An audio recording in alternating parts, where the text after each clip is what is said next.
અરવલ્લી અને સાબરકાંઠા જિલ્લામાં યુનિવર્સિટીની માંગ ઉઠી। બંને જિલ્લામાં કુલ 290 કોલેજો છે।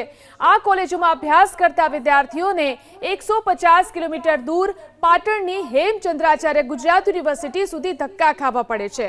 આજે અરવલ્લીના શામળાજીની કલજીભાઈ કટારા આર્ટ્સ કોલેજમાં રાષ્ટ્રીય શૈક્ષિક મહાસંઘની બેઠક યોજાઈ, જેમાં બંને જિલ્લાના કોલેજના સંચાલકો અને આચાર્યો ઉપસ્થિત રહ્યા।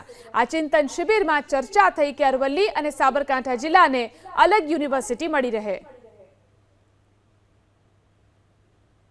માન્ય સંસદ સભ્ય શ્રી અરવલ્લી જિલ્લાના એમણે જ્યારે ચૂંટાયા ત્યારે કહ્યું હતું કે મારી પ્રાયોરિટી એક યુનિવર્સિટીની સ્થાપના કરવાની રહેશે અને હમણાં જ આપણા અરવલ્લી જિલ્લાની અંદર માન્ય લોકલાડીલા મુખ્યમંત્રી શ્રી આવેલા અને એમણે પણ જાહેરાત કરેલી કે આ વિસ્તારમાં તમારી માંગ મને ખબર છે કે યુનિવર્સિટીની જરૂરિયાત છે અને એ આપીશું।